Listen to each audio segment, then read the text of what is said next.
Setelah mendengar apa yang dikatakan pria bertopeng itu, Chen Ping tidak dapat menahan diri untuk tidak menghela nafas. Tampaknya menemukan Su Yuki dan Ningxi tidak akan semudah itu. Ayo kita keluar dari tempat ini sekarang, oke?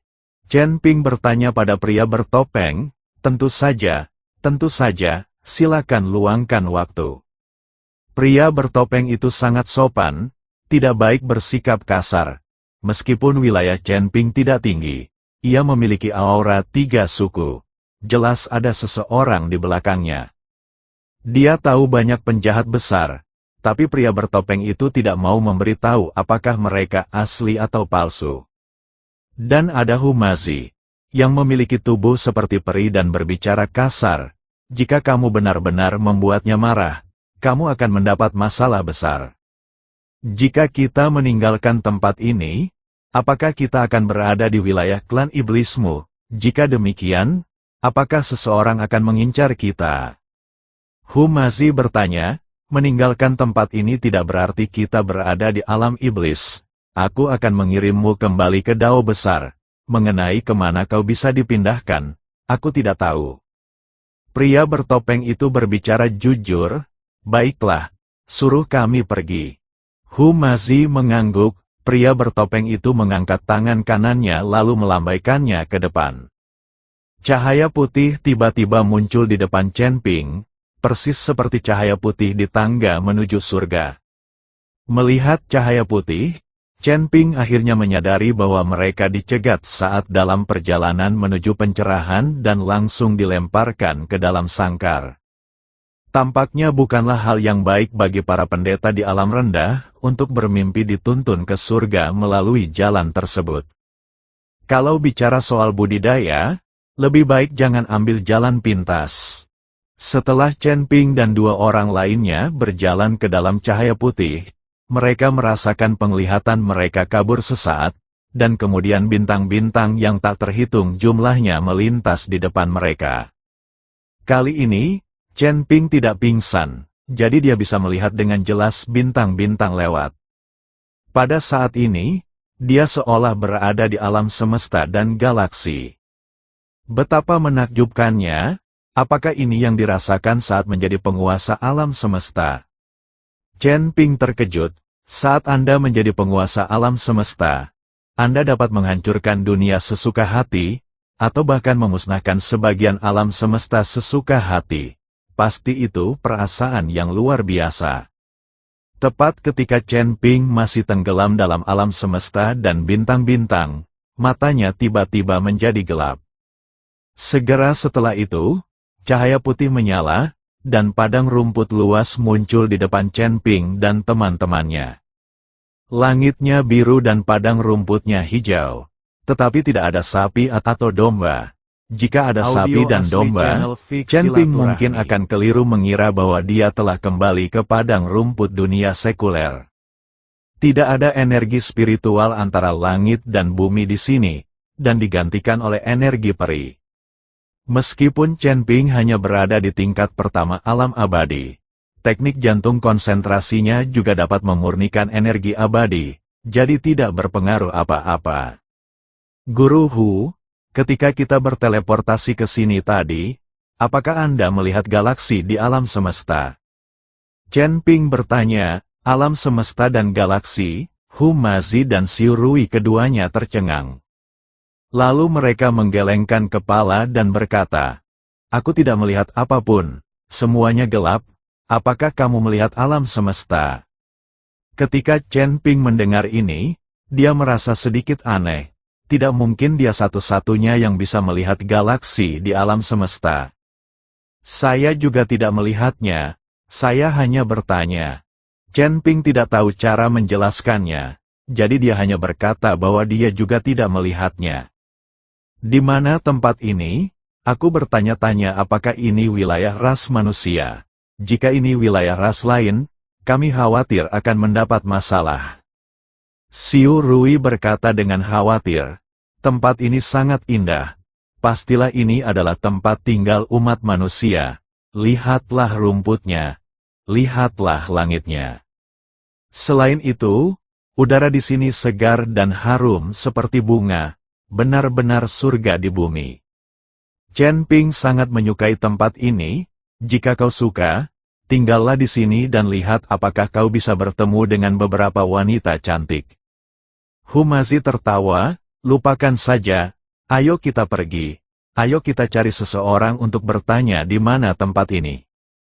Chen Ping melompat dan terbang di udara. Terbang di surga ini memang jauh lebih nyaman, dan konsumsi energinya pun sangat rendah. Wilayah suku-suku ini tidak dibagi berdasarkan lingkungan. Sebaiknya kalian berhati-hati. Hu Mazi terbang ke Chen Ping dan berkata, Tuan Hu, Anda salah, kalian berdua seharusnya lebih berhati-hati. Apakah Anda lupa bahwa saya memiliki aura 3 suku? Tidak peduli suku atau wilayah mana mereka berada, saya adalah tuannya. Chen Ping tersenyum tipis. Ketika Hu Mazi mendengar ini, dia memutar matanya dan berkata, aku juga tidak takut. Aku memiliki jimat penyembunyian, jadi aku bisa berubah menjadi aura suku manapun yang aku inginkan. Ketika Xiu Rui mendengar ini, wajahnya dipenuhi rasa malu, karena dia tidak punya apa-apa dan tidak punya cara untuk menyembunyikan nafasnya. Tuan Hu, jika ini bukan alam manusia, saya harap jika saya menghadapi bahaya, Tuan Hu dapat memberi saya jimat penyembunyian. Xiu Rui berkata kepada Hu Mazi dengan ekspresi menyanjung di wajahnya.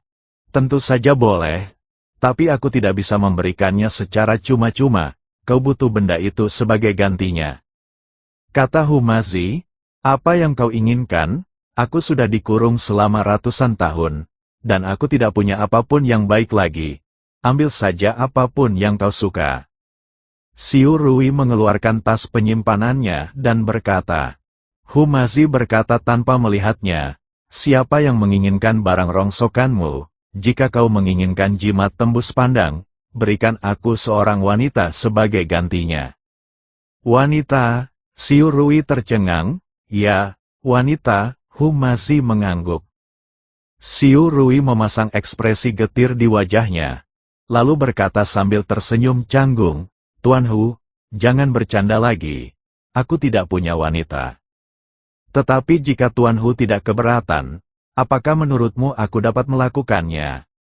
Xiu Rui tiba-tiba menatap Hu Mazi dengan mata menyala-nyala, dan tidak lupa membelai rambutnya. Sial, kau membuatku jijik. Hu Mazi melemparkan jimat penyembunyian ke arah Xiu Rui dan berkata, menjauhlah dariku, hatiku tidak sanggup menerimanya. Hu Mazi mempercepat lajunya dan menjauh dari Xiu Rui. Xiu Rui mengambil jimat penyembunyian itu dan menyimpannya sambil tersenyum. Untungnya, Tuan Hu tidak setuju. Kalau dia setuju, aku yang akan menderita. Xiu Rui tertawa, apakah kamu orang seperti itu? Chen Ping menatap Xiu Rui dengan jijik dan bertanya. Jika Xiu Rui benar-benar orang seperti itu, dia harus segera pergi dan tidak boleh membiarkan orang ini mengikutinya. Suatu hari, saat Anda tidur, pantat Anda mungkin terjatuh. Jangan salah paham, Tuan Chen, saya hanya bercanda dengan Tuan Hu. Lihatlah aku sangat maskulin. Bagaimana aku bisa menjadi orang seperti itu? Saya seorang pria di dunia wuksu dengan seorang istri dan anak-anak, mohon jangan salah paham.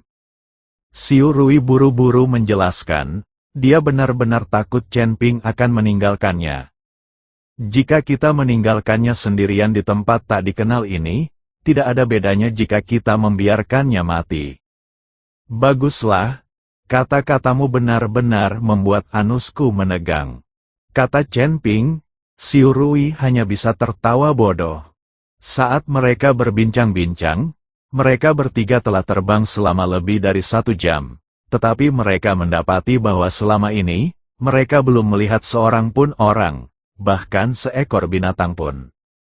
Guru Hu, kami pasti telah terbang ribuan mil. Mengapa kami tidak dapat melihat apapun? Ia tidak akan terbang sampai akhir dan tidak akan ada apapun di sana, kan? Chen Ping bertanya, sial, Di mana kita, alam surgawi itu luas. Apakah menurutmu itu sama dengan dunia sekuler? Ratusan neraka di dunia sekuler tidak cukup untuk memenuhi satu sudut surga ini. Humazi menjelaskan, sial, ini terlalu besar. Chen Ping terdiam.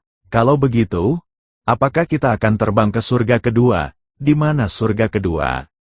Dengan kekuatanmu, kau tidak akan bisa mencapai surga kedua.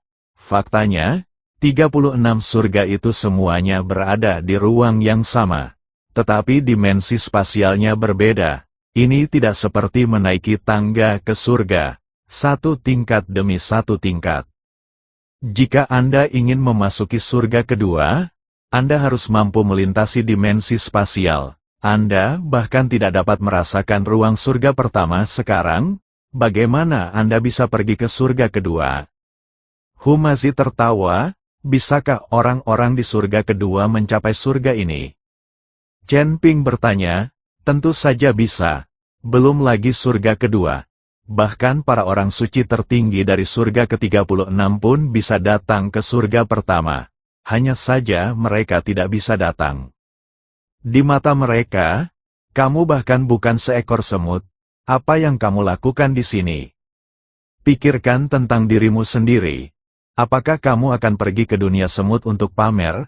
Apakah kamu akan merasa senang jika kamu membunuh puluhan semut dengan satu kaki? Dan kamu berada di dunia semut, apa yang bisa kamu dapatkan? Tidak ada yang kamu dapatkan selain membuang-buang waktu. Kata Humazi, itu benar.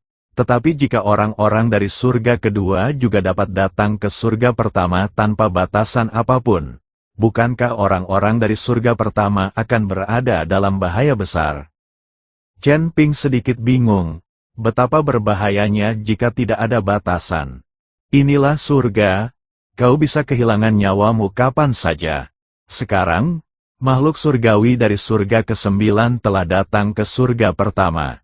Dia bisa langsung membunuh semua orang di surga pertama. Saya ingat bahwa beberapa tahun yang lalu, surga ketiga dihancurkan sepenuhnya oleh Dewa Emas. Namun, seiring berjalannya waktu, para praktisi akan muncul kembali di surga ketiga. Surga ketiga masih tetap surga ketiga.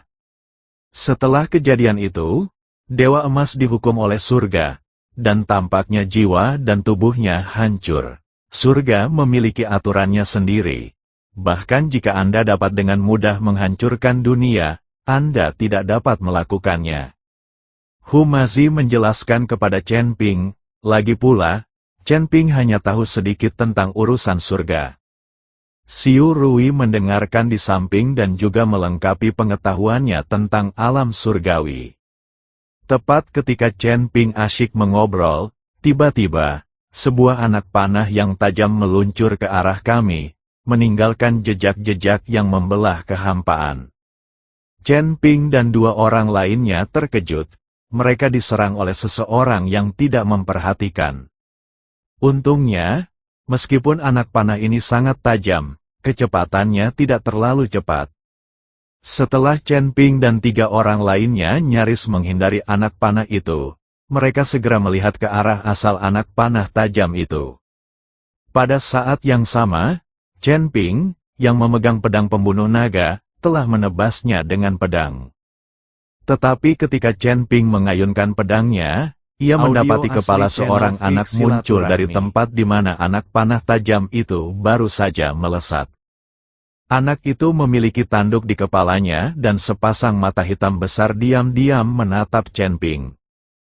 Chen Ping tertegun, lalu dia memutar pergelangan tangannya, dan energi pedang berubah arah, melewati anak itu, lalu meledakkan lubang yang dalam di tanah. Anak itu pun terkejut, lalu berteriak, "Kakak, ada manusia yang menyusup ke wilayah kita." Ketika Chen Ping melihat ini, dia langsung menyadari bahwa ini bukanlah alam manusia, melainkan alam binatang. Jadi Chen Ping melepaskan aura binatang dalam tubuhnya. Humazi dan Xiu Rui juga buru-buru mengenakan jimat penyembunyian di tubuh mereka. Bersamaan dengan teriakan anak itu, Seorang gadis yang tampaknya baru berusia 18 atau 19 tahun datang berlari mendekat. Ketika dia melihat Chen Ping dan dua orang lainnya, dia menamparkan anak itu dan berkata, "Siapa yang menyuruhmu berlarian? Kalian bertiga jelas dari suku kami. Tetapi kamu malah mengatakan bahwa kalian berasal dari ras manusia." Anak itu tampak sedih. Tetapi ketika dia melihat ke arah Chen Ping dan kedua orang lainnya, dia memang tidak mendeteksi kehadiran manusia apapun. Ketiga rekan Taoisku, aku benar-benar minta maaf. Kakakku masih muda dan belum terbiasa membedakan aura. Aku benar-benar minta maaf. Gadis itu melangkah maju dan meminta maaf kepada Chen Ping dan dua lainnya. Tidak apa-apa. Tapi jangan sampai kejadian ini terulang lagi. Baru saja saudaramu menyerang kita secara tiba-tiba. Kalau kita tidak menghindar tepat waktu, kita pasti akan terluka.